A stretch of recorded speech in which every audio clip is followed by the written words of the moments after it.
Hello, everybody. Good evening. Right, Rao here.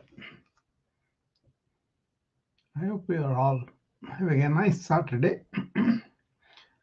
Today, we had a, uh wonderful experience of a concert uh, that were they called that yatra. That means journey, travel, from one place to other place, and they kind of brought in a lot of philosophical uh, deep insights into uh, traveling on the river and how the river is a mother and holds them together.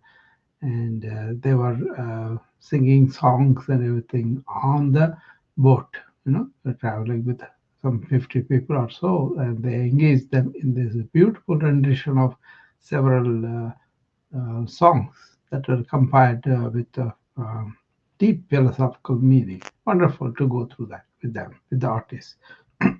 So the girl sings and the boy kind of explains the philosophical implications of the song. I enjoyed that this morning, this afternoon. And now I'm coming here to talk with you guys and share with you what's going on in my mind. See, we have been talking about simple living and high thinking and how that can help the planet, the people around you, and you too. Because many people are not simple in their living, and then they require a lot things, a lot more things that they have to gather together or earn, or for that they have to um, do a lot of work, but only work at the expense of themselves too. So it's a combination of good living and uh, not much resources involved, but at the same time healthy and also really engaged and really makes you feel like you're contributing to the life around you, right? So the simple living involves, first of all, um, simple in your desires. Uh, that's in the sense you don't want too many things to have a day go by, right? You want to have simple desires. That means um, you may be hungry and you want to eat, but then you don't choose what you want to eat, but you will eat what is edible and what is available to you, rather than allowing the tongue and also in the mind to determine what kind of food you're going to eat, right? That's not something you want to engage in, right? So if you can really be that simple, I'm hungry, so I'm going to get the food and I'm going to eat, and universe will provide what you need. So if you cannot be that simple, maybe you want to examine your taste, your desires for so many different foods, to maybe narrow it to a couple of choices rather than too many choices. Okay, it is that simple. You know, you want to drink water because you are thirsty. So normally, what it is, nature you want us to drink is water, quench your thirst. But then you have developed the habits of drinking soda, drinking caffeinated drinks, drinking beer, drinking whiskey, drinking all those things, right? So be simple in that. Come back to normal, natural, and then drink only the water. Then your system will be much better, right? Rather than putting all sorts of uh, caffeinated drinks in you, or tannic acid drinks and all that, right? Uh, Now, plain water may not be good if you drink too much of that. So you want to drink some minerals, then drink coconut water or anything like that, where the nature, the trees have gathered together these minerals in the water, and drinking that is really thirst quenching, and also uh, really gives you all the minerals that you need. You know, so look for fruits that have the fluid in them. Cantaloupe, like tomatoes, any number of fruits you can quote that have water in it predominantly, right? Eat them, or drink the water that may be stored in the fruit itself. Okay, I remember they used to call this big. Uh, it's like a coconut, but it's not coconut. It's got tati, and that has this fruit. With that, in that there are three pockets, and in the hidden in the fruit, those three pockets have this small area of real soft, velvety skin like, and then it encloses a bag of water, right? Okay, so you want to dig those three things out from the hard shell, and then you consume that water and that velvety thing. It's beautiful. It's called tati, right? Tati munja, they used to call it. And during the summertime, when it is very hot, they used to bring along, right? And then the people who collect them, they buy them to make a living. So we used to get that from them, and then we used to drink water from that, which was very, very natural collection of water along with minerals. So you can be simple in that too. So you can be simple in the food. You can limit your choices to one or two, and also just to eat what is available, like fruits or vegetables or what comes out, right? So water, you drink plain water, and you also drink water from the fruits, whatever that is available, right? So simplicity in life is there for us to choose, but we allow our mind and our desires and everything to make it complicated. So that's what is happening, and we are hurting the planet because we make a lot of stuff around it that is going to go as waste, and then that waste is not degradable. Okay, you know what I'm talking about, plastic, right? A lot of people allow the practice to be produced because they kind of use that quite a bit. So this is definitely directly our duty, because this plastic do not go away for hundreds of years, right? And it's already killing a lot of life in the sea, and also on the planet itself. You know that all. So uh, really adopting that simple lifestyle by thinking deeper and higher of what is the plastic harm on the planet, that is an example of simple living and high thinking. So if you just think and be aware of what is going on, that really helps you to live something every day, and that contributes to life, not just living by ourselves, but to the life around us, to everything. Right? It's not some holy, some moralistic. It's a kind of a practical, important things that we need to do to help the earth here and now. Right? So I like to really talk about how much harm is going on with the things that we do to the planet and to the life around us. Okay, so that's why I always bring that up. We were in the, for example, we were in the temple the other day, and not now, a couple of months ago probably. One of my friends was very worried about all the uh, cups they are giving for drinking coffee or water and all that. They are like a plastic, right? So he was very worried and said, "See how many thousands of people are coming through here, and how many thousands of glasses on a daily basis they are producing this plastic and this stays on, it won't go away. Let me talk to the management and talk to them how can we make them into biodegradable products that we can buy, and that way we can do our bit to help. I thought that was a great idea, because that temple is serving like a 3 or 4 states here. I think Iowa, Illinois, Michigan, some of the states they said. So many people come there on, especially on Saturday, Sunday, and then they drink obviously a lot of water and lot of tea and lot of coffee and any juices they put there.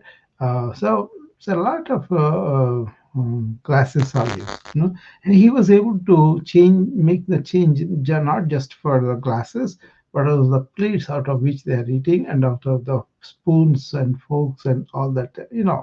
The whole Kattani thing. So he was able to convince them, and they did change from buying plastic things to biodegradables. And next time I went there, everything was not plastic and biodegradable things. So it's a simple thing, but because he was high thinking and he wanted to make a simple change in the daily things that contributed at least to a minor degree, but everybody has this excuse. Oh, what if we just change is not going to help anybody? No, that small change my friend thought about and went and pursued and talked to the management resulted in a very significant change at that particular place, right? And then many people may take it, that habit to home, may really think about it, may come into awareness that by doing this small thing we can contribute to the earth, right, the planet. So that's why simple living in the things that we need to do, and also really not doing things that we don't need to, right?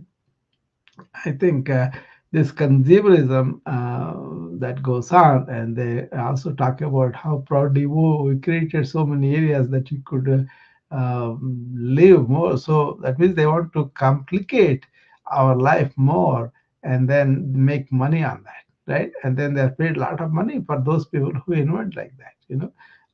But then what is the consequence of it? Somebody says, okay, you can do particular activity more, and it was not in your agenda, but you take it up and then you do that. And then out of that they can sell you 3 or 4 products, and then you do it. For example, you have a new fashion, and then new clothing comes up, and you just go and order it without thinking anything about where it came from, how it came from, who is making it, what kind of material it is, how long this is going to stay on the planet, none of it, right? And then we just do it because it is fancy, it is kind of fashion, it is kind of elevates my own ego, right? It may sound harsh, but it is the consequence of it. If it affects the everybody and the earth, I think we have a right to point that out, right? Without really making, blaming or hating or getting angry with them, but just observe that, right? So in that way, when Steve Jobs said, "Oh, we create needs that people even have not thought about." Yeah, that's good. But then he invented this phone, and then he put a lot of things, a lot of creative destruction. They said a lot of uh, industries have gone out. That's all okay. But then what is happening with the phone business now? How many people are really worried about what kind of things are thrown at kids through the phone? It's supposed to be make us come closer and propagate things that can help everybody. But then, how many people are thinking about it? How many people are pushing their movies? They're not good for you.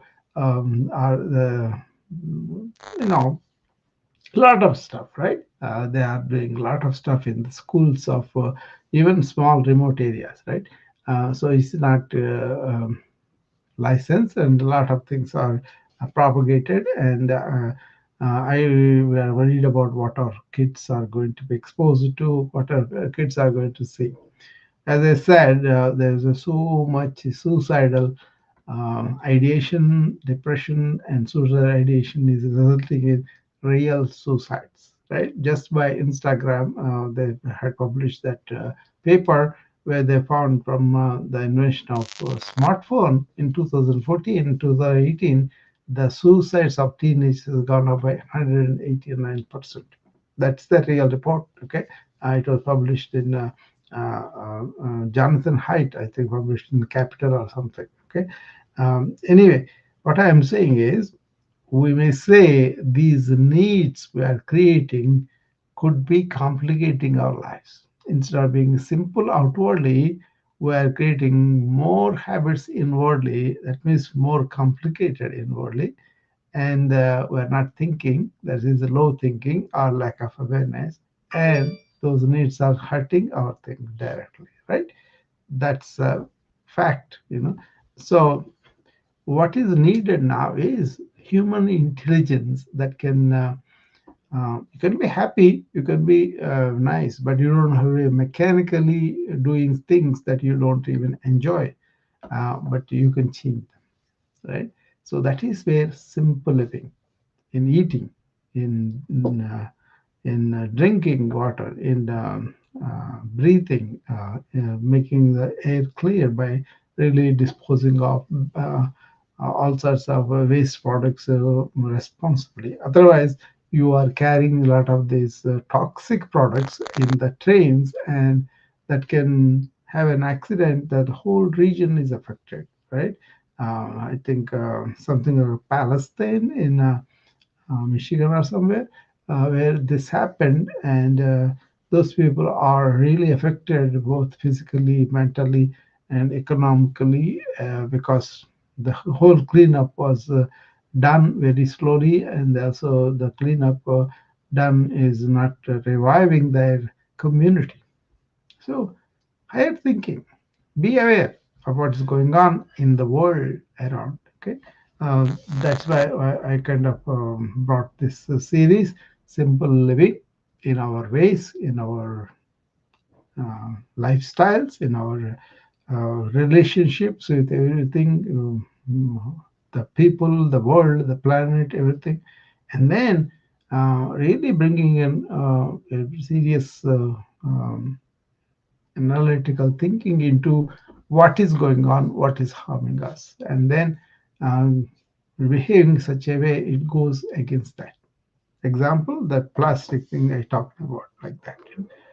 This is not being lecturing to anybody. This is like pointing out some problems that are going on with the pollution that is hurting all of us, even now and also down the line, our kids too.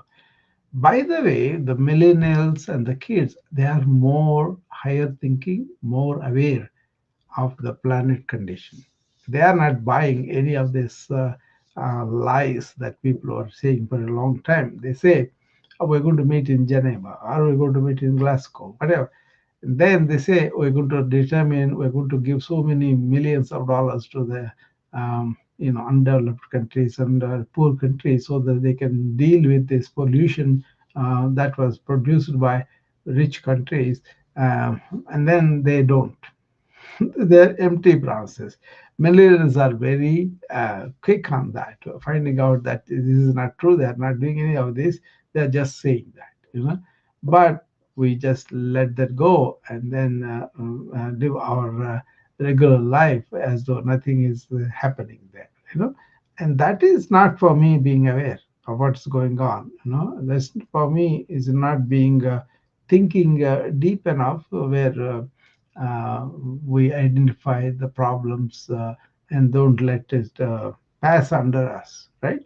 So, simple living, higher thinking.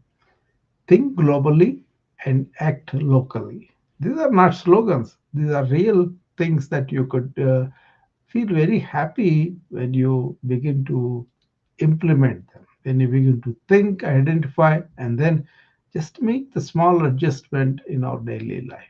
Okay, that, I think I like to look at that way, and I like to see whether my activities are helping small causes and all that, right? So that really makes it. Like I want to talk about this for a few days. That was a simple thing for me. I already have all the equipment to streamline. Many people may not show up, but I still leave it there, out there, and somebody may listen to it and then may do a simple act that can help, right? So I don't lose anything just by sitting here and talking to a small group. That's fine. Even if there's one person to listen, I'm happy. Lots of times. They want to me talk about things that are not of consequence, right? But I don't not to do that. I don't mind having few people and having somebody hear about that. Okay, and everybody wants, oh, my needs, my things you talk about. Yeah, this becomes your need if you really pay attention. That's what is happening to us, right?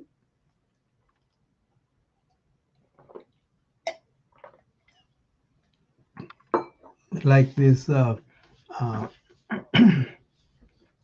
In the hospital, for example, we see many people come in severely sick, maybe moderately sick, and maybe somebody is really minimally sick, right? But if you look at their lifestyles, they have not paid attention to the simple things they could have done long time ago, and they let it slip. That means they are not thinking; they are being mechanical, or they're forced into a life situation where they're doing stuff without really attending to themselves. This is very common. People go for making money, doing stuff, neglecting their health, and then they have to spend all that money to get better. So how many people know that if you lose the health, it's very difficult to come back, you know but if you do some stuff right from the beginning that are good. Like for example, you like certain sweet, certain donut or whatever, and but this is not good for me. That is what it is all about, processed food. How much percentage of your food is processed food? How much it is not? Right? That is a very simple thing. But we have all around so much complexity, complex thinking, like oh, the taste, the uh, tradition, like from my ancient, they have been eating the same food, same kind of thing. And a simple thing, I'll give you one. There are rice preparations. As I was growing up, it's all rice, staple thing was rice, but they made different varieties, but still a lot of rice, right? And it is pretty evident that rice that is polished, that is made white, or like the white flour, white rice, is not good food. It has lost that top layer of fiber and protein, and is all very readily degradable carbohydrate, right? We know all that now, science. So we call this glycemic index. That means how quickly you can break down something into very, very simple sugar so that your blood sugar will shoot up very quickly if you eat very high glycemic index food. So we kind of provide these are the high glycemic window, these are low. So you want to eat the low ones that are brown rice that has the protein layer, that has the fiber. Such a simple thing, right? But we were, and kids, we were fed. Then we acquired the taste. Then we were not told don't eat too much of rice, but eat with more vegetables like that, But Indian society where I grew up, it's all huge heaps of rice and then little bit of pickle and some curry that is already cooked, all the vegetables. Basically, it's not like a vital food. What would be the vital food is Suppose you turn that white rice to brown, that's a choice we make. And instead of a lot of money, a lot of rice, you just say, well, I'll only take a cup of rice. That's it. And then you say, okay, I'm going to eat a fruit before I start the meal, and I'll make sure I have a vegetable salad. I'll start with that, and then I'll eat a little bit of rice, but more of vegetables and all that prepared. Then I may take some dairy products like a curd. All this is Indian food, right? Very simple choices. Changing that makes it so much better for your metabolism, and also eating when you're really hungry, and eating with awareness, chewing the food, and eating slowly. All these are health principles, right? But if you look at the my regular life, what it used to be as a physician, very busy, so many patients, so much is to be done, and so there was no time for even to eat. I remember I was sitting for for my meal, and then immediately they came and said, "Oh, there's another patient has come. You have to come and see right away." So we missed the meal like that lots of times, and that's not good. So there is very little time for our self care. But if you can really have a good meal at the breakfast, and then come to work prepared or lunch, then you may have a fruit for the lunch. That's enough, and then you can have a good dinner early before you go to bed, 2 hours before. That is much better.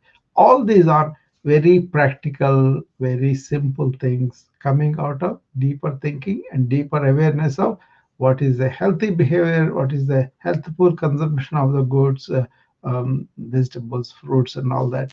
And then make a beautiful soup, and then consume that soup. That will be very nice to preserve all the ingredients of the fruits and vegetables and all that, right?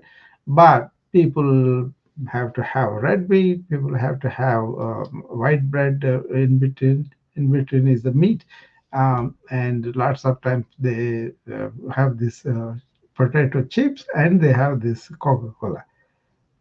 Warren Buffett is eating that and saying that that is okay. And I have a lot of respect to Warren in so many other ways, because he's a wealth builder. He's not a wealth consumer. He lives in the same house, same small vehicle that he uses for himself, and he drives by himself, and he doesn't have any entourage or bodyguards. So he's admirable. But he eats that same burger, Coca-Cola, and chips and all that. That's like a not being aware of the processed foods damage on the people, with the contribution to the increase of chronic diseases. Right? As a physician, I can definitely say that is the reality that is going on.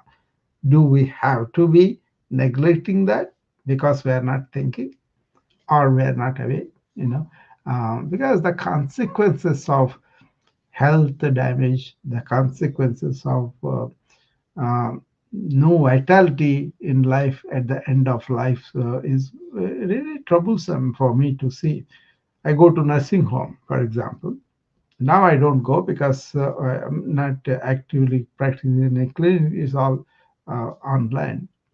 But sometimes they call you online to help them understand how to deal with the COVID, or how to really deal with a particular patient that's not really respond to certain things. Those things are there. But still, what we find, we don't have a doctor to do this. If you go and see in a nursing home, many people are just staying like that. There is no sign of life in them.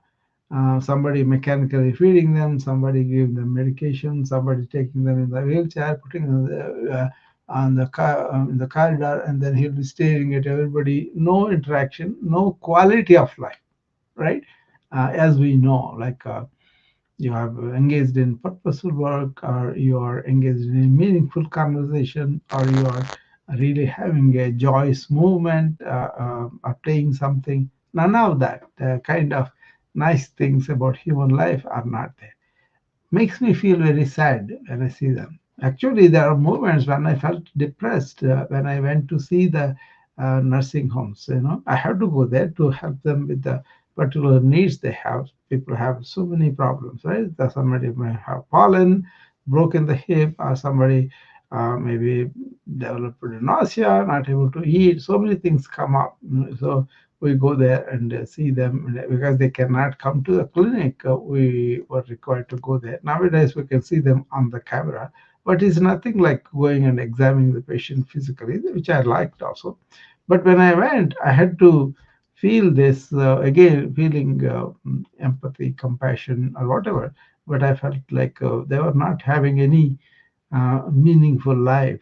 So we wanted to improve by taking to the garden, bringing some animals completely shaved, the cats and dogs, and maybe keep some birds around, and making them enjoy the sun in the morning. If there is sun coming in, they can go out, and things like that. Simple. And we that is something when it came, I introduced right away in the nursing homes. I was seeing the patients so that they can engage the patients in some activity like they're playing tennis, even though actually they are not moving from the chair, from the hand, and they loved the competition. They loved the enjoyment of really engaging in nice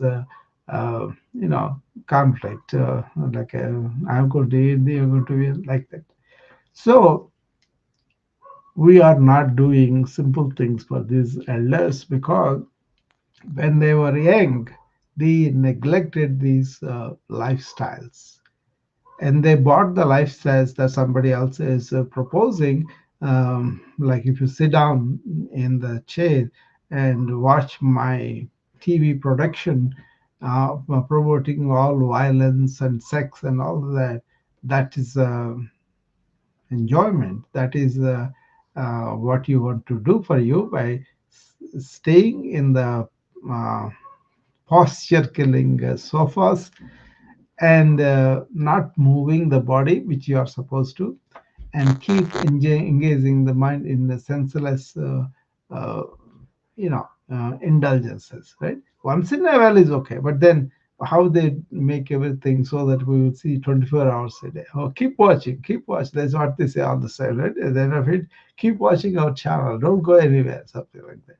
So completely out of whack, from natural life to otherwise you are out there in the outdoors, hiking, walking, enjoying the nature, and eating good fresh food that is plucked from the trees. And so see what a difference. So you can do the same thing at home too.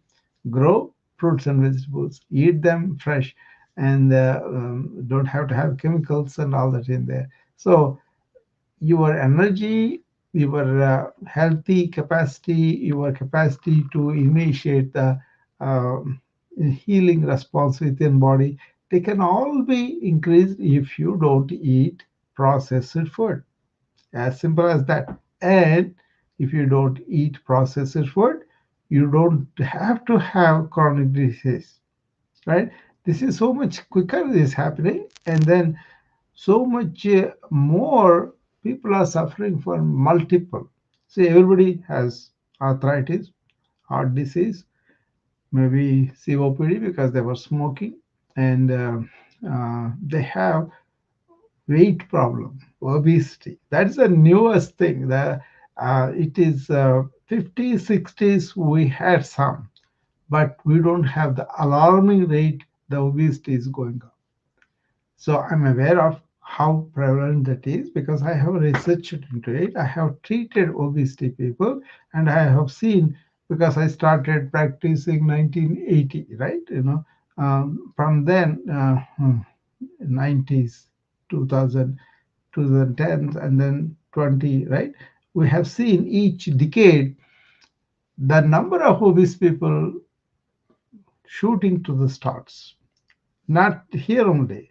It used to be only the people who have a lot of to eat. They had those countries had a kind of this problem, but now all over the world, people are eating this. really processed food, because it is ubiquitous. Everywhere it is available, easily available, maybe cheaper too. Even in my own office a few years ago, there used to be a girl. She's only 18 or 19. Um, and then she had a husband and two kids. All of them are eating McDonald's dollar meals because they want to save money. Even though she is making money, she could rarely spend for the food that is going to help her down the line.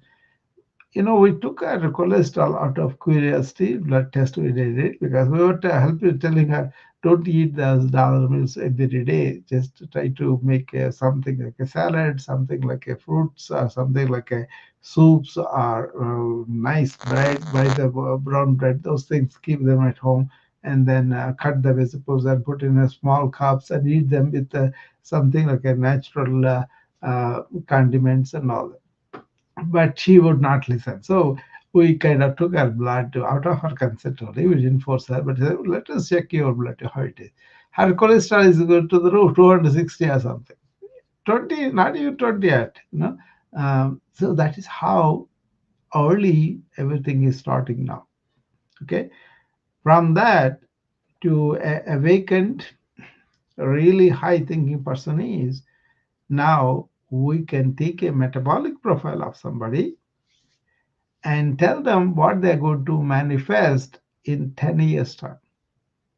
Okay, heart disease or renal disease, or they can be obese. All those things we can tell you 10 years down the line. Okay, so you can take positive action, you can change radically all these things. You have time, and there are so many nice ways we can help people now. But some of them are borrowed from the ancient wisdom, some of them are from the latest scientific findings, right? You have to combine that. And then, suppose you say, okay, I'm going to be natural.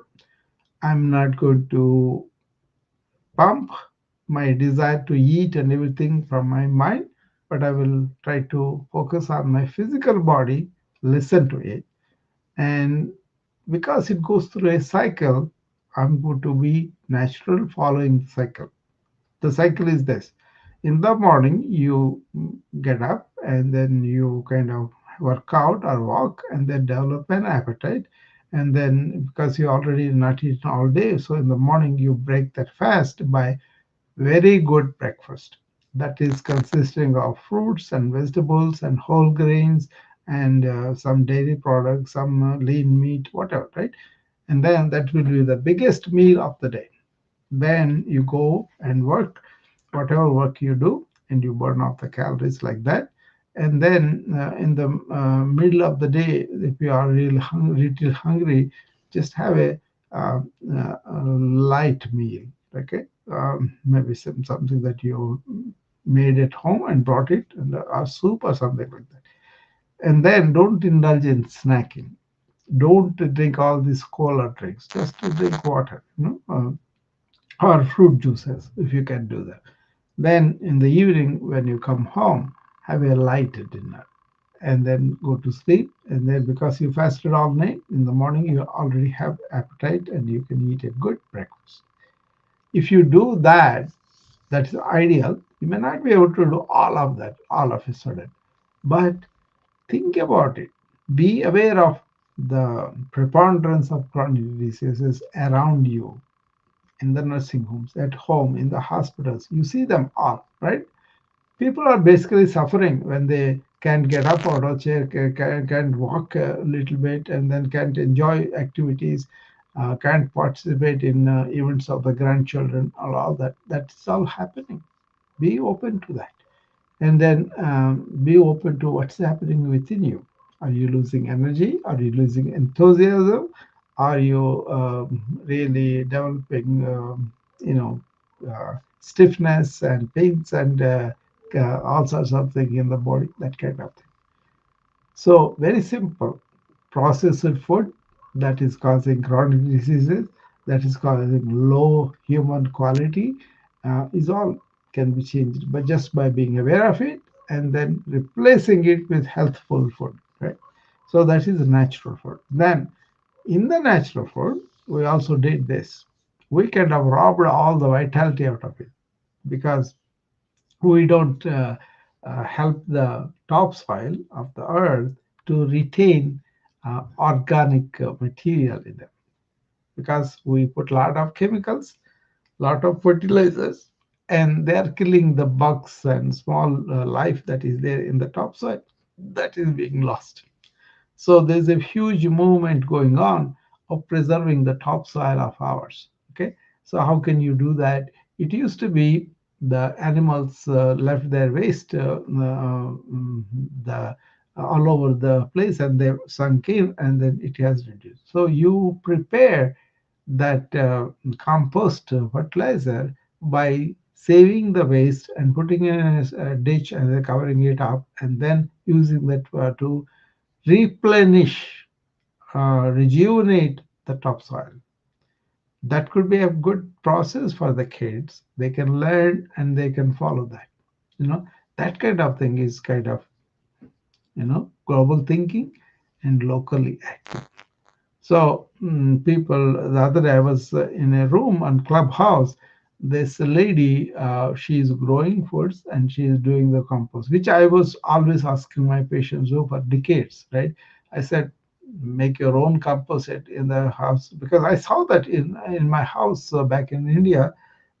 We kind of gathered all the waste after all the meals and everything, and then put it in that dumpster and put the leaves on top of it, and then after it has filled up, we kind of covered it up and left it around for 3 4 months, and then it became a very black manure that we could take and then put it in the roots of the plants, and then we didn't use any chemicals, right?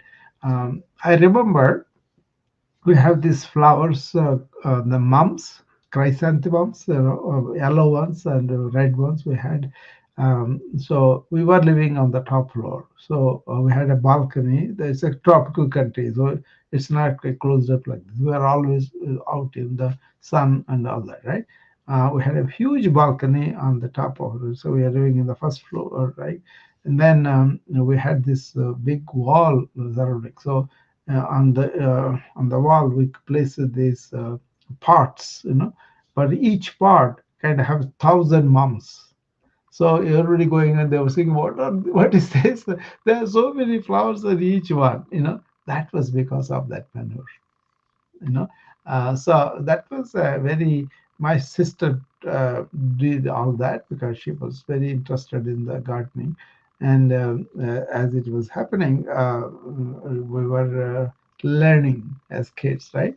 And then I kind of allowed that experience come to my patients, and then patients pick them up. They grew tomatoes, they grew oranges. They were in Florida during the very high winter here, and they used to come and live here in summer because Florida is very hot, right? So I used to get oranges as a gift because I helped them to eat better. I didn't expect it, but they came with love, so I used to take them. Okay, so doing simple things like that, we could improve the vitality. So don't eat it just because they're presented to you with a glowing skin. That skin has, the apple looks very shiny because they were putting preservating a lot of chemicals on that. Okay, you have to wash it off and do that. People are in a hurry, or they go to the other places, and the chef will do it so that it will be so tasty because of lots of things that they do in the kitchen. More oil or more salt, whatever they do, they are not good for you once they go in. So why do you have to eat outside all the way time anyway? That's the question I ask. I hardly eat outside. Even if I go to a luncheon meeting, there's some things happen, right?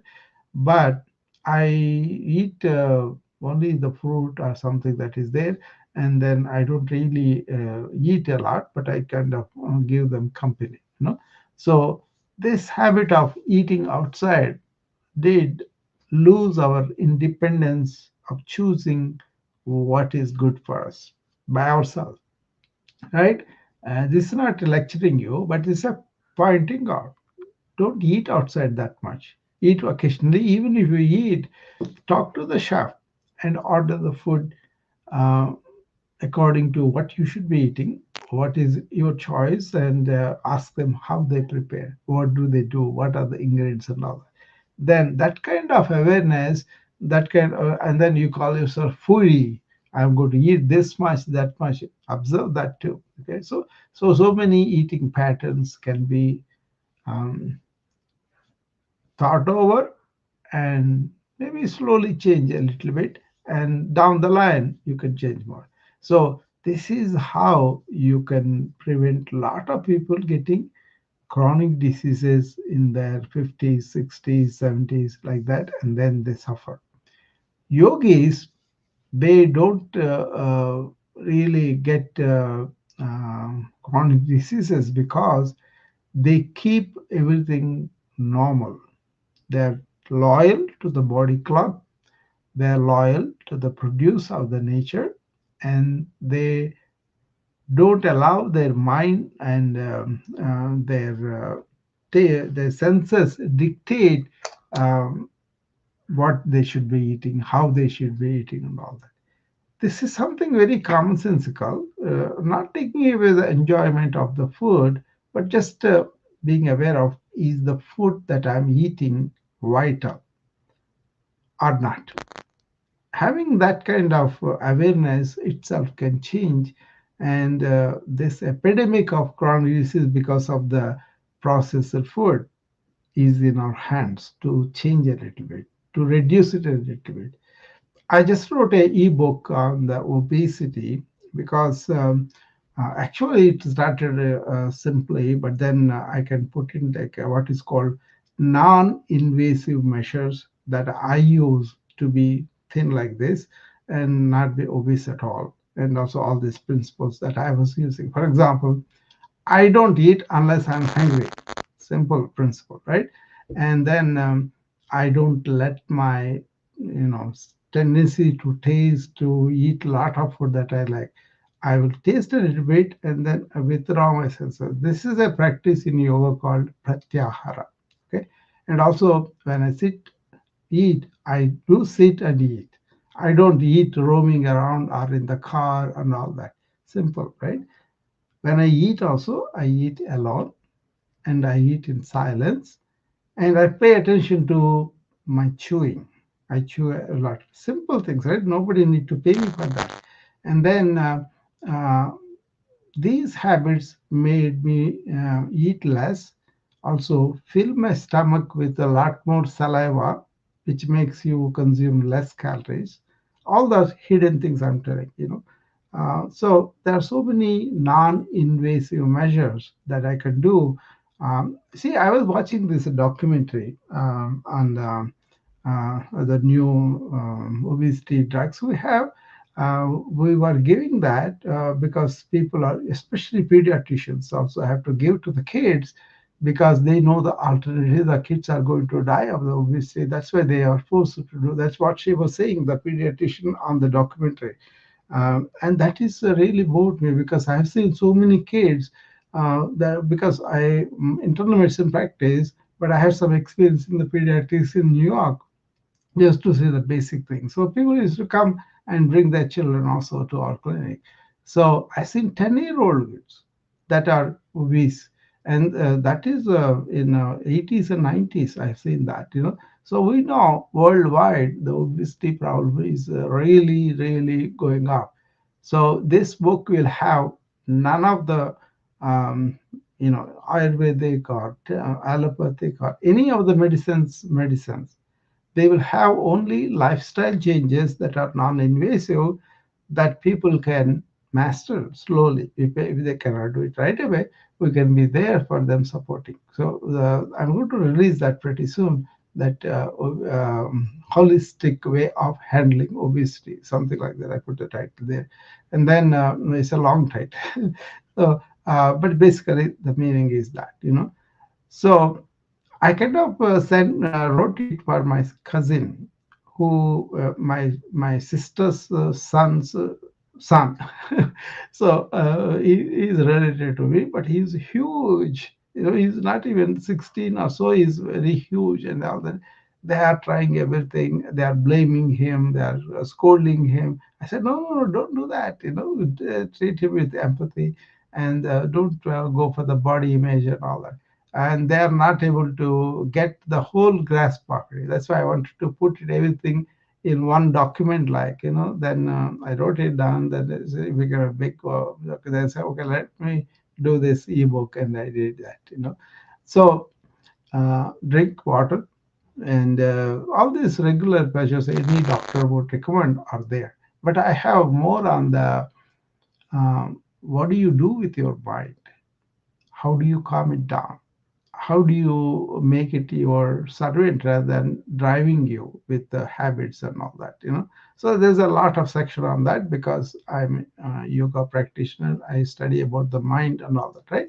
So those are there. So um, hopefully that will help somebody. These habits and all. You can do other things. I have referred patients to bypass, gastric bypass and all that. But then they were sent to me because of the interventional practice. I had to clear them. I had to clear them before they can go and get the surgery. So 6 months we had to monitor them for lots of things we did. There's a plan, right, before the surgery and all that. So my concern was, how will they be after they have surgery and come back? Will they regain the weight? And these non-invasive measures were very important to motivate them, to keep them under control of the mind and senses, and also to have this loyalty to the natural cycles. All those things were involved. That's what I did, and it was fairly successful for those people who had surgery not to regain it. This helped somewhat. Okay? So I had that experience. But then, as a yogi, there are so many other things that we do. Pranayama, and also pranayama is like a breathing. Say this thing. No, prana is life force. Life force extending is ayama, right? But the breathing is only a physiological thing that we do to take the air in and out. But the life force has to be there to have that. That's called kumbha nadi. That's our yogic terminology anyway. So there is one exercise I make my students in my wellness club in the morning do. It's called Agni Sara. Agni means fire, fire around the belly, they call it. In yoga science, they talk about all these nadis. They are not nerves, they are not anatomical. They're kind of a channels of energy, right? They all gather around umbilicus. That's what they teach. But basically, what it is you sit down either on the chair or on the floor, then you let all the air go out, and then hold it in that state, right? And then move the abdominal wall up and down vigorously like 20 times. In the beginning, it's tough to do in one. That's fine. You just stay with it. And then somebody like me who had been practicing for years, I could easily do the abdominal wall going in and out very firmly. What it does is it does massage all the organs, obviously. So that's very good for a lot of problems, but general health also. But this one also has a side effect. It stimulates your metabolism. You know, you can feel that your appetite is better, you're digesting better, you're absorbing better. All those things are there. Your energy is better and all.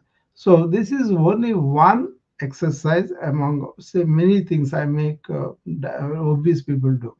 They may have the apple or pear appearance and all that, because some people are mesodermic, endomorphic, or those things are their body types.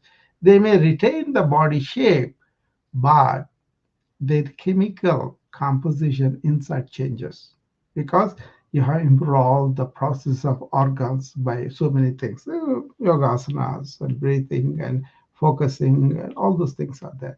Mental habits are broken, and cravings that we cultivated out of unawareness and all that, that is broken. And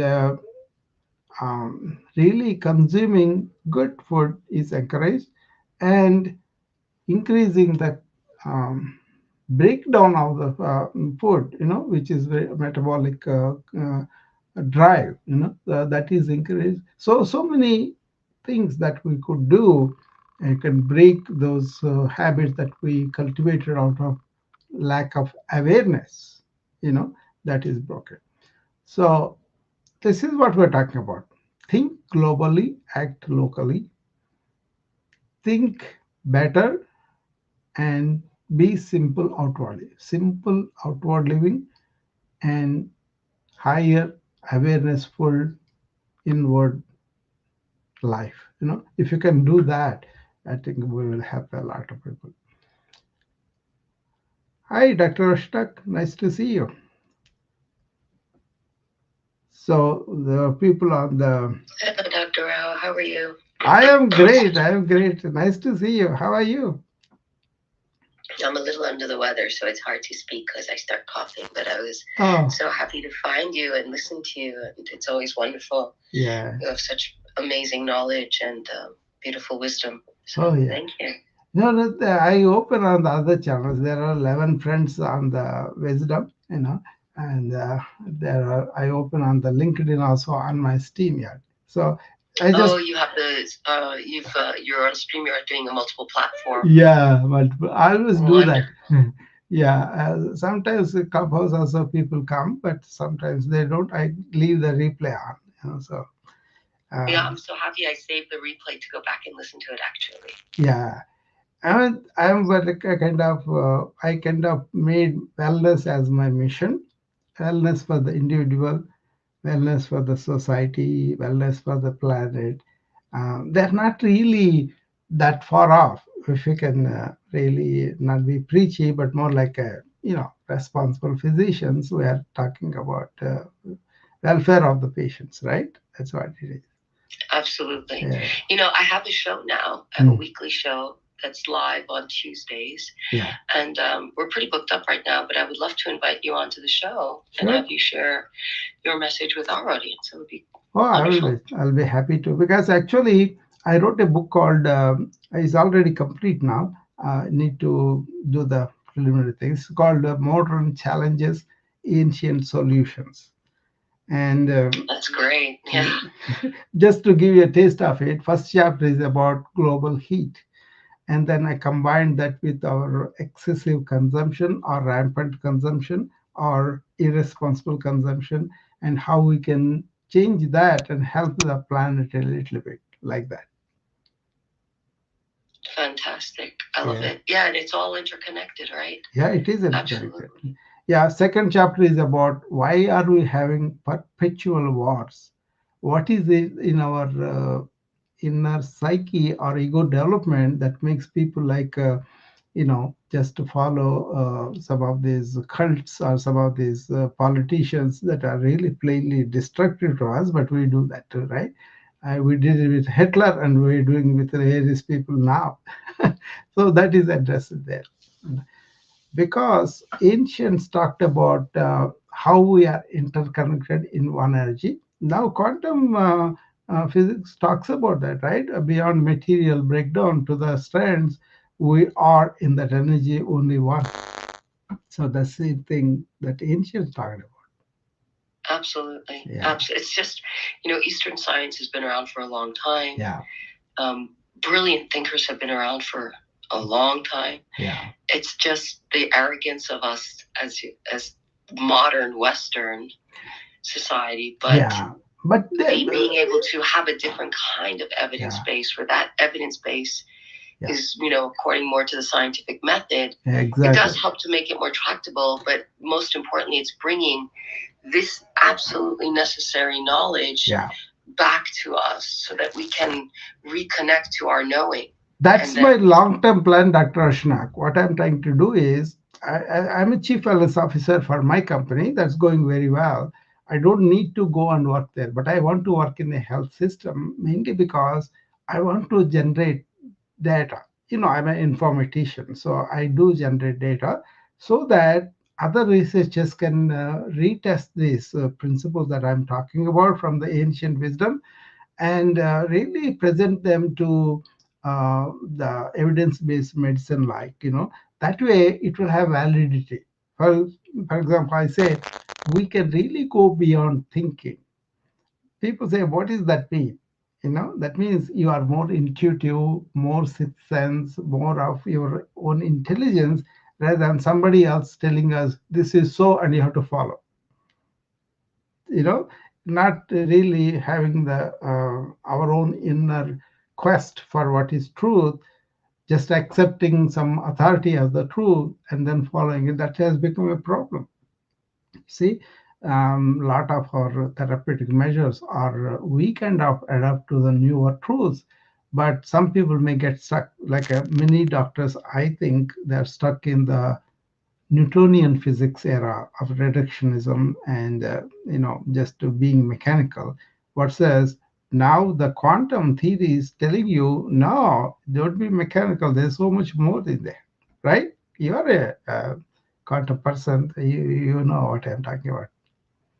I absolutely do 100%. And Newtonian physics, did Yeah. wonders Yeah. for what it brought us, but it is not. Yeah, we kind truth of traveled beyond that in the physics itself, right? From the Newton, that's all. We have to bring that into the medicine also. That's all I'm saying.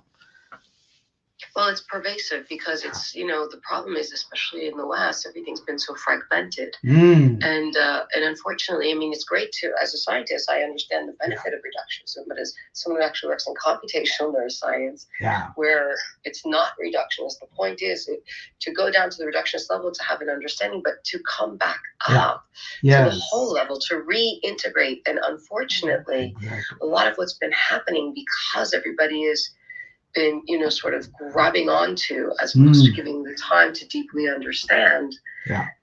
We've gotten, and there's a lot of propaganda, and the more people only listen and react, not respond, the worse it gets. Exactly. So that, and then there's, go back and meditate and go into stillness, and people don't know how, or they think, well, but I still have thoughts, and there's just a lot of, I think, misinformation, confusion around this, and then it's made to be much more complex. But we were created for this. This is not something that should be foreign to us, and so it's going to be a lot easier than we realize. We can very quickly get back into alignment and recalibrate ourselves. You see that for example, I grew up understanding what is meditation, how to do meditation, all that, right?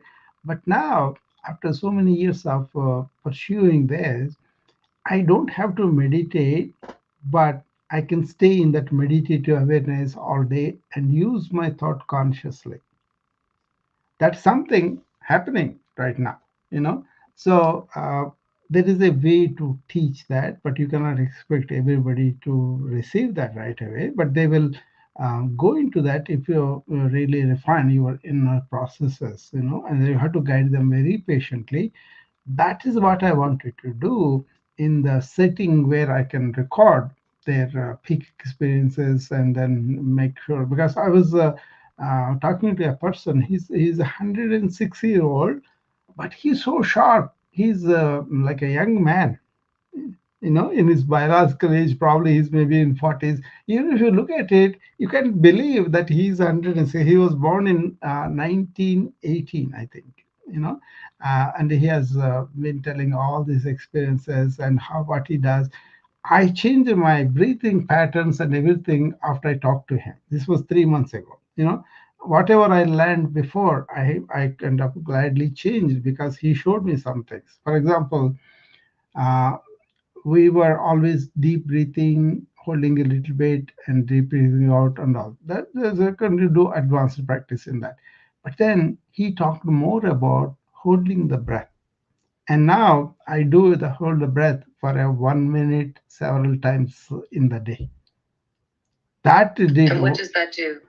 That kind of reduces your time and also really holds the breath so long. You will have more air exchange and then your vital energy improves. That subjectively I can feel that. Nobody need to tell me that. But when I did that, at the end of it, I was really high in energy. I did not get a cold for about 10 years now, Dr. Roshna. Oh, and since I moved back to the United States, I'm getting sick all the time. It's crazy. Yeah. I mean, I lived here all my life, Yeah. so that I could feel the difference. When I moved overseas, it became very clear to me. I'm like, wait, I'm not having the same problems that I was told by Western medicine, but this is my issue biologically. And it turns out that's absolutely not true. See, I mean, modern Now that I've medicine. come back, I see it again. You see what I mean? Yeah, I say modern medicine, but I live a yogic life without, dressing up like a yogi or growing my beard, none of it.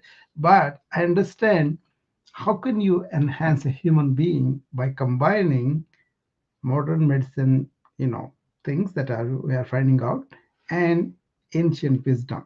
What did they learn through experiential Absolutely. knowledge? That's what that's the golden combination. Yeah, I think that's what I want to share as much I know. But I still remain a student, though. I don't say I know everything because I don't know everything. All I know is I don't know.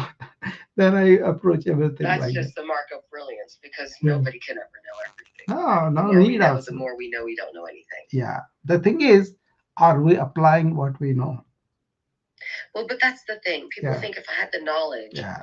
I would apply it, and that's not true. Knowledge is not power. That's not. Knowledge is potential power. Yes. If we don't apply it, then it's what's the difference if you have it or not? And you know that knowledge is not enough because people are still smoking. Yeah. People are still treating themselves badly, mentally, physically, in every way. So the knowledge by itself is not enough. What we need is the support. Yeah. And enough of that support that would at least have us starting on a certain new belief or new behavior, because they lead one from the other, right? This is my bachelor's is in the biological basis of behavior. So if we have that support to get us to starting, then we have that, let's go back to older physics, momentum. Yeah, momentum. And momentum cannot be underestimated. Yes. See, there is so much conditioning goes on without people realizing that we are really blindly, allowing everything to happen. On the other hand, if you listen closely and if you think about it, and then see, am I applying this or not? Allow it to happen in the life, and things will be marvelous. I think. You see, like I listened to this man, old man, 106-year-old man. Then I immediately changed the long-standing habits of my breathing because I wanted to apply. Can we discuss that breathing a little bit? So you're saying that you hold your breath for a minute. How often?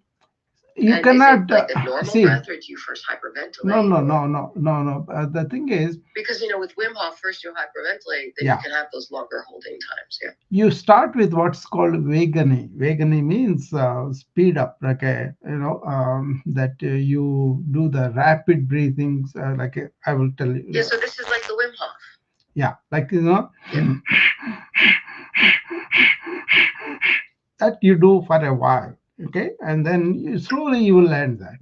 Then when you take a deep breath in and breathe out, but the next time you breathe in, then you hold that maybe 10 seconds in the beginning. But now I can hold for because I have the Apple Watch, I put it on the timer and immediately watch it, and every 4 hours or so I do 1 minute of holding it. Brilliant. Don't do I've this. done that before, and you don't think you can hold your breath that long, but when you do the sort of the hyperventilation beforehand that sets you up, you certainly can. Yeah. Don't do that in the beginning that long. We only allow what is allowed by your system. Maybe like absolutely. And that's the other problem. People jump on. Yeah. And they think they can do the same as somebody who's. That's one other. We can't do the same as an Olympian. It takes years to build. Yeah, no. It's a very difficult thing for my students also, Dr. Roshnak, because I tell them, don't copy me or don't imitate anybody. Listen to your body, your own capacity. That's one of the difficult thing, because they want to motivate themselves with the mental resolution. That will only stay for a few minutes and a few days maybe. People overestimate willpower. That's been scientifically shown. Yeah. You can have the willpower to start it, but then listen to your body's capacities. You can slowly increase it. then it will enjoy that, But if you punish it by forcing it, it's going to rebel. I talk this and then you'll elephant. quit, right? Yeah, you But quit. and the other thing is, yeah. That's So it. the other thing is we lose track of the goal. Yeah. The goal isn't to be able to do what everyone else is doing. Yeah. The goal is to use this Yeah. tool to improve your well-being, Yeah. right? Yeah. And people forget that. It's the finger pointing to the moon. Don't focus on the finger.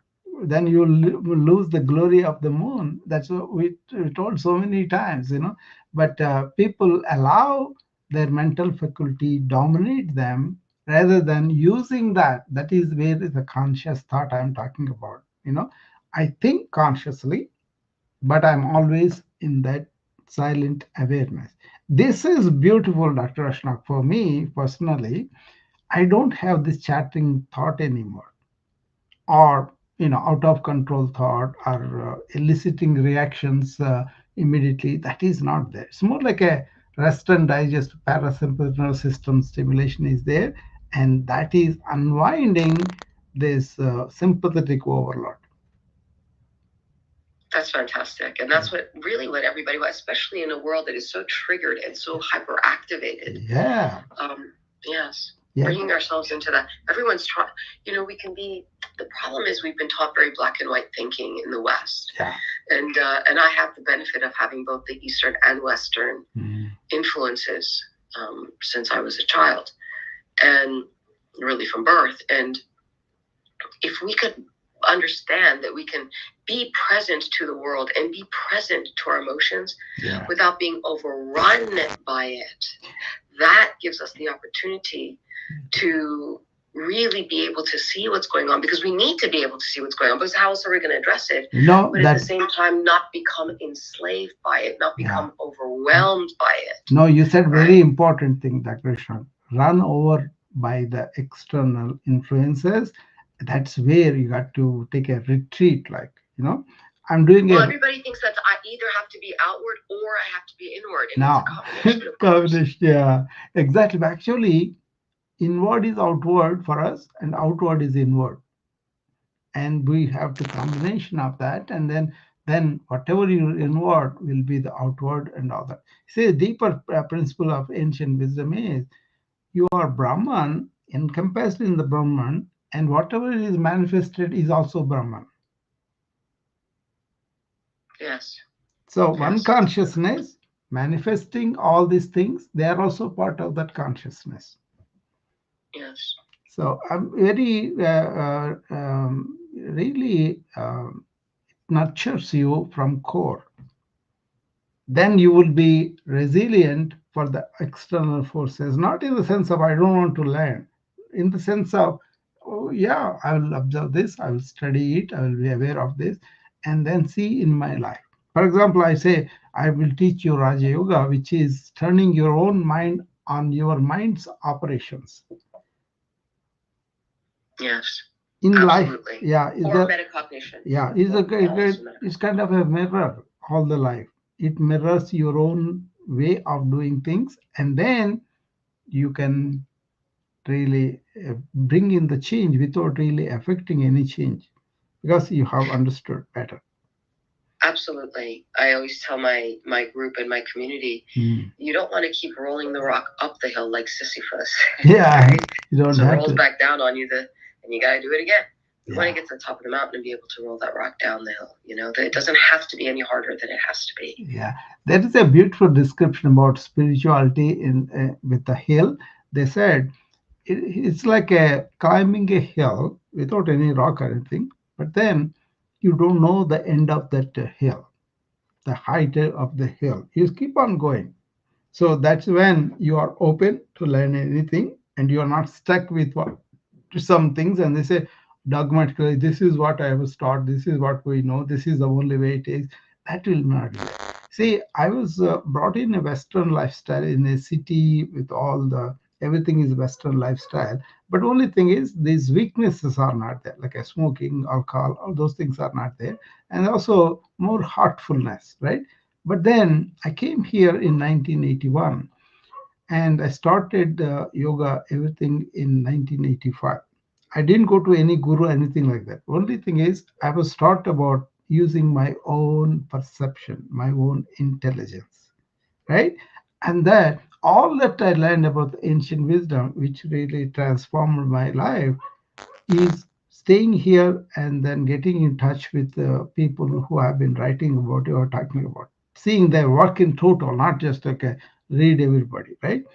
For example, J. Krishnamurti, I looked at his entire work in a few years, right? Like that. So Ramana Maharshi, entire work in a few years. But then most effective was directing my own intelligence inward and then learning from my own inwardness what is there, what is thought, what is intuition, how can I touch my origins, that kind of thing. They call that drashta, the seer within. Who is that? And then superficial cognition, chatter, and all that stops. Then you are ending up, the seer is already there. I love it. It's absolutely true. Yeah. Because we don't, at that point, what you're saying is if we're not looking for it, where is the top? Yeah. Then we are fully engaged in the process. Yeah. And when we are fully engaged is when we are fully alive, is when we are fully in the experience. Yeah. Is when we are, as we were as children. Yeah. There wasn't an end in goal. It was the joy of the doing and the being and the creating.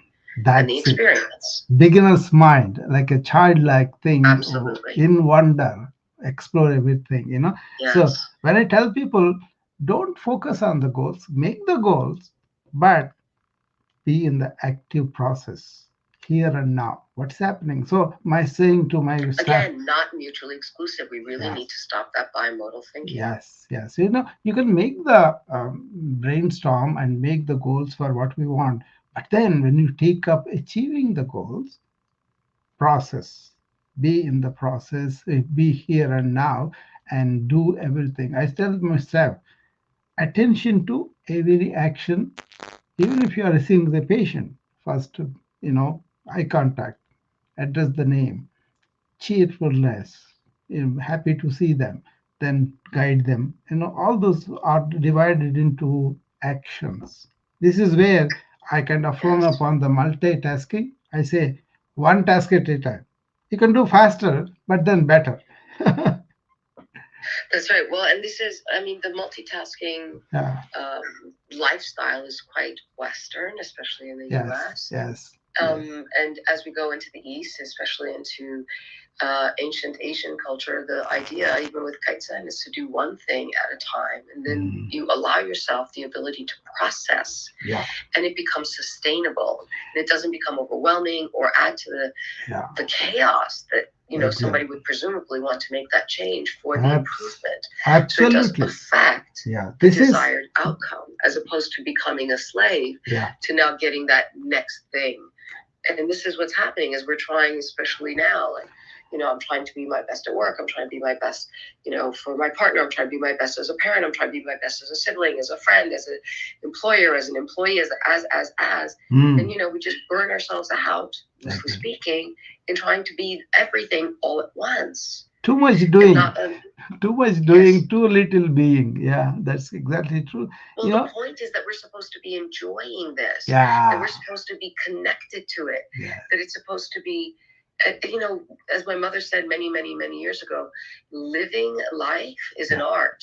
There is an art to living. We think, well, I'm breathing and I'm here and I'm doing it, what's the big deal? Yeah. But there's an art to living, and we are not. And to do any kind of art, you have to be conscious. I have a saying in my, what are the videos I make at the end, things come about my email and all that. There's lots of truth in this are, we will help you to live long, but well, and enjoy. And we'll help you to discover the inner happiness, health, and wealth that is inside. Yes. So because absolutely, what I call human optimization. Yeah, because but not optimizing because somebody said you should be this, that, or the other thing. But really, that means making the best of your life for you. Yeah. Right. Yes. Do you think the optimization? People don't understand making the best life for you. Yeah. Not in that egoic, selfish. I'm gonna manipulate and ruin everybody else. Exactly. No. but in that it's coming from love and not fear, and that makes a huge difference. If you are doing the best for yourself, coming from a place of love, true love, full love, not the bastardized version of the term that we have, then that love can't help but be empathetic and compassionate, not just for you, but for everyone. And so the consideration is present. I don't like self-love. I believe in love. Period. And so if we're coming from fear, it's contractive and it ends up being hurtful. But if we're coming from love, it is expansive and considerate. And everybody then is elevated. Yeah, if you are in love and you do anything, that's okay. That's okay. That's exactly true because. But that's what I say to everybody. I'm like, be in love. Yeah. In the state of, because it's the state of love, right? Exactly. You know what? I put this in the individual, what is going on to the individual. What it is this interconnectedness that we are all in one energy is kind of really got to me, and I went there and found out that is there and stayed there. That means you and me are not different. We are different, maybe physically, mentally, thoughts and all that. But in that life force, in that qualia, that experience we get and all that, in that we are all one.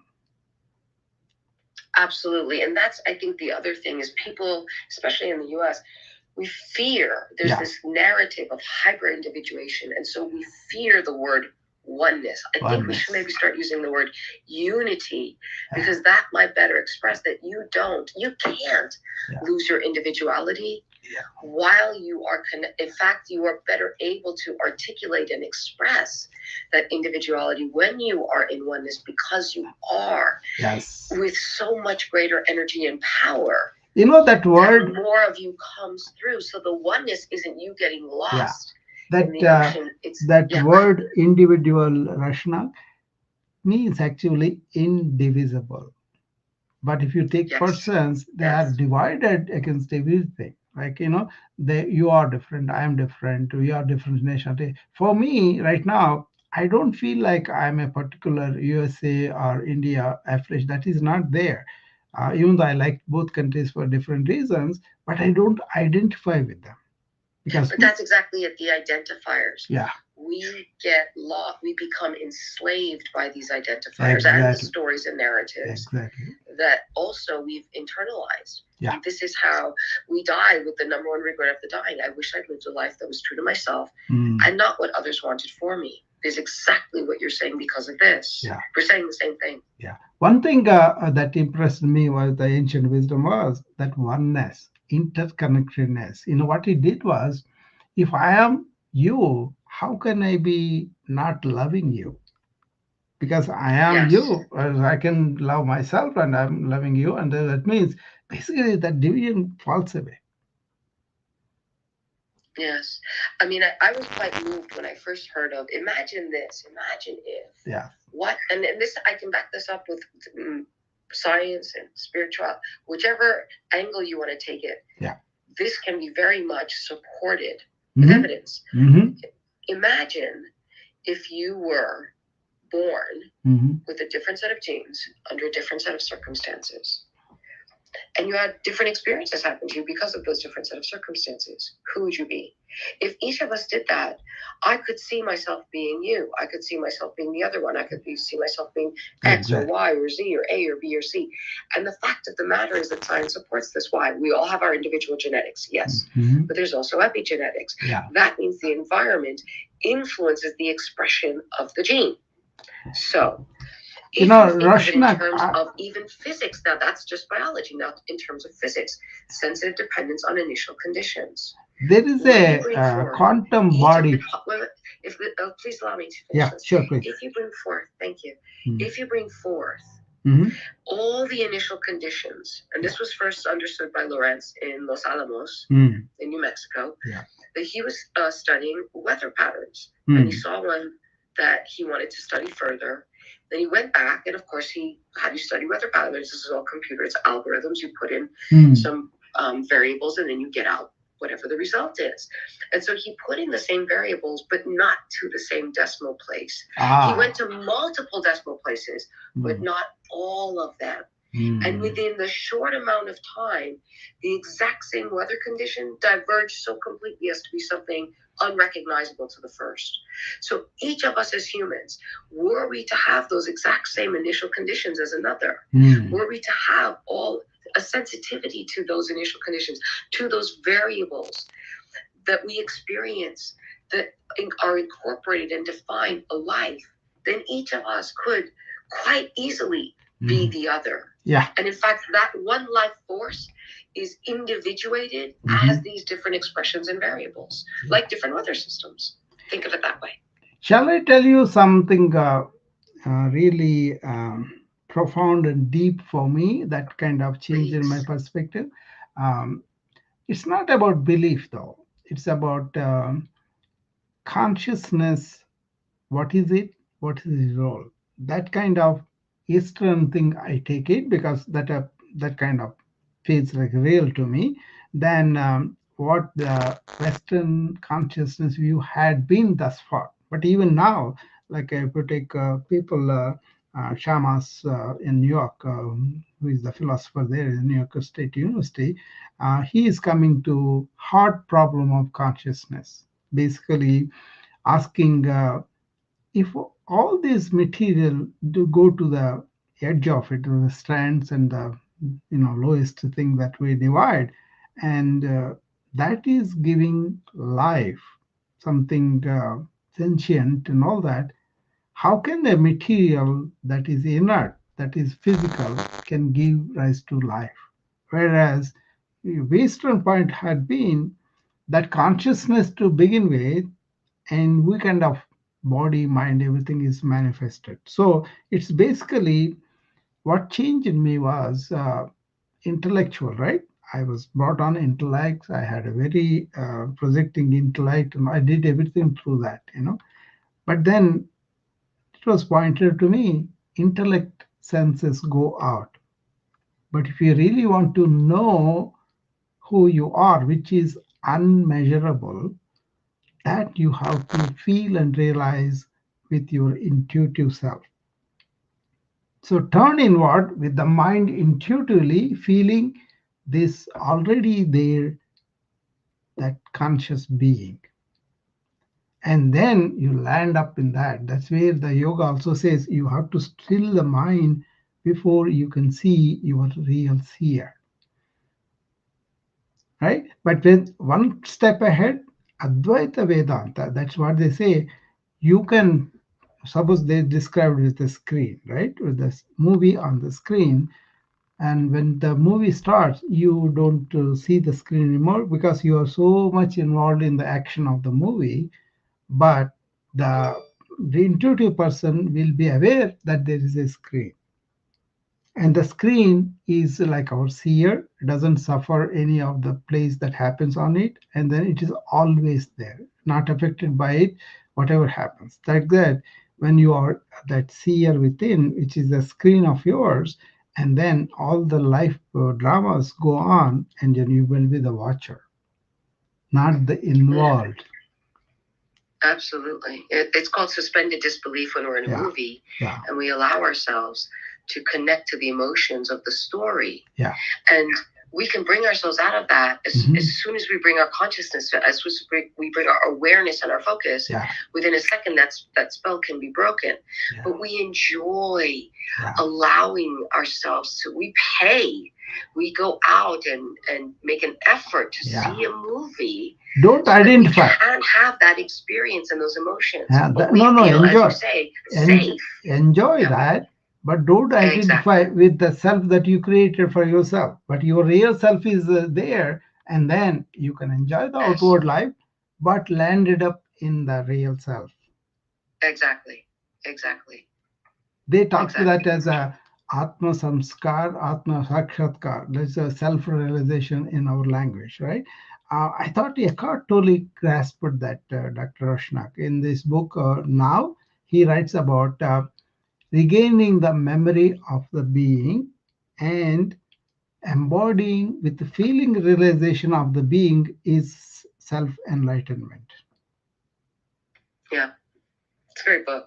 Yeah, I mean that he caught it and he stayed there. See, like he was getting ready to give a talk, for example, and then Yes. he's stay waiting for the hotel. He doesn't allow his intellect to think of how many people will be there. Is it going to be good or not? He doesn't think at all. He will be staying in his self. That's it. And then when he comes to the talk, he kind of delivers from that, not from his cognitive memory. That's the channeling. Yeah. Absolutely. It's a beautiful thing. Yeah, it's a beautiful I thing. love it. And you can stay there all the time. That is the beauty of it. You see, I will give you well, it's very in tune. Yeah. It puts you in deep connection. See, there is a concert in India. Usually, what happens is they bring in a drone-like sound to begin with. That's called tanbur. They start it, and this drone-like sound completely stays all through the concert. It never stops. It goes on in the background. But then there's drums, so there's string elements, all those things come. Now, what happens to the sage who has been in his self is he can follow that underlying drone all the time. Whereas we get caught up in the instruments because we're enjoying the lyric, we're enjoying the beautiful tune, whatever, and we get lost to the drone. Get back to it, that is the challenge. Yes.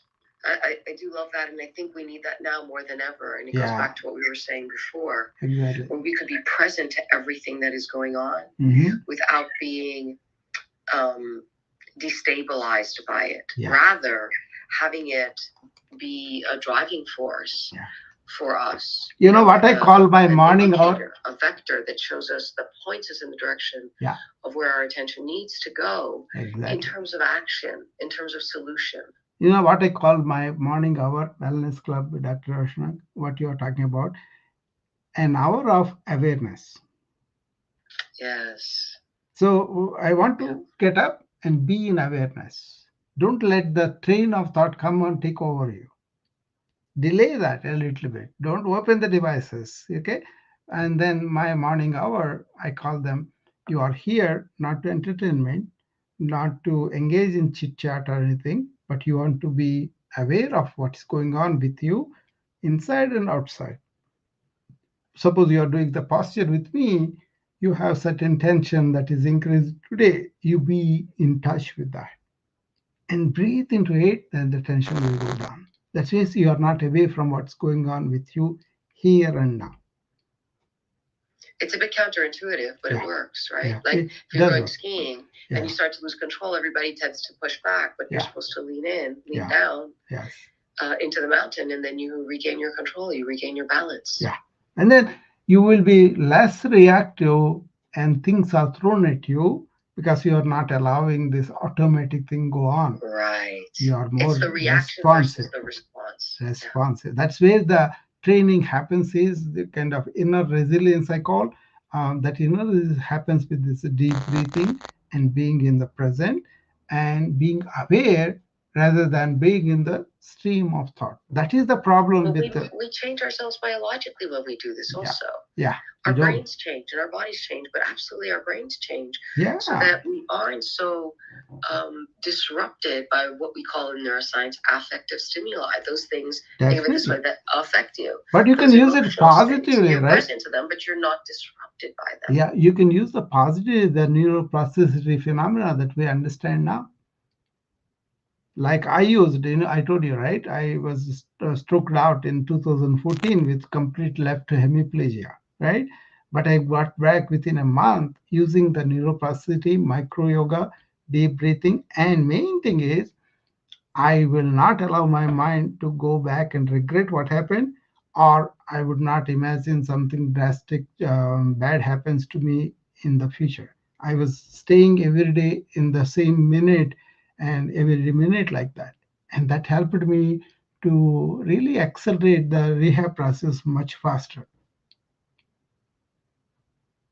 Oh my goodness, that is so important. That is so. This is that perfect place where we see the intersection of the non-tractable, the non-tangible, with what is very tangible, that is our bodies, you know. And I love that, because we, you know, it's not hocus pocus. A lot of people, unfortunately, don't explain it well, don't understand it well. You know, they just kind of throw it out and get people like, oh, look, this and this and this, but then they don't bring people into the presence of what that actually looks like. Because there are these processes that are in place that make sense. But people are just like, oh, the secret, if I think of it hard enough, it'll happen. And that's not how it works. But one can absolutely, we have much more, we can exercise much more of our power. We use a fraction of it. See, we don't use the science in the real sense of we are pursuing truth. In this, there is no dogma, there is no religion, there is no faith, nothing but that. There is no belief system, but only questioning, only pursuing the truth, and then don't have to identify like I'm American or you. We are only one earth, one human tribe. So I had to bring that. You know, now I'm a world citizen. I read all the philosophies and everything, but I don't identify, not even a Hindu. That's all gone for me. All I have is what can I learn the wisdom from this particular way of life, particular way of doing things. Then what I found was they said every path is going to the same truth. So don't burden yourself by identifying and separating yourself from everybody else. I love it. Brilliant. True freedom. You're always true freedom, and that's what we want. Yeah. You know, the liberation, I would say. Yeah. Right? Yeah. Yeah. So, Dr. Rao, we have to keep in touch with each other. Yeah, we will. I think I have your email. I'll drop mine in the chat here. Thank you so much for sharing your kindness, your brilliance, your head, and your heart. It's beautiful to connect with you again, and I look forward to moving forward. Anyway, happy International Women's Day yesterday. Thank you so much. Yes, thank you so much. God bless. I pray for all of us, men and women, however anybody wants to identify. I just pray for all humans. I pray for the respect for one for the other and the other for the one. This is so important. God bless. Thank you so much. Take care, Dr. Rao. Bye-bye. Bye. Okay, friends, that was Dr. Roshnak, a very good friend of ours. And then I used to visit her rooms, but lately I've been busy, but I love that. You know. So anybody on the Wisdom app want to come up with any questions? Otherwise, I'm going to close down. Okay.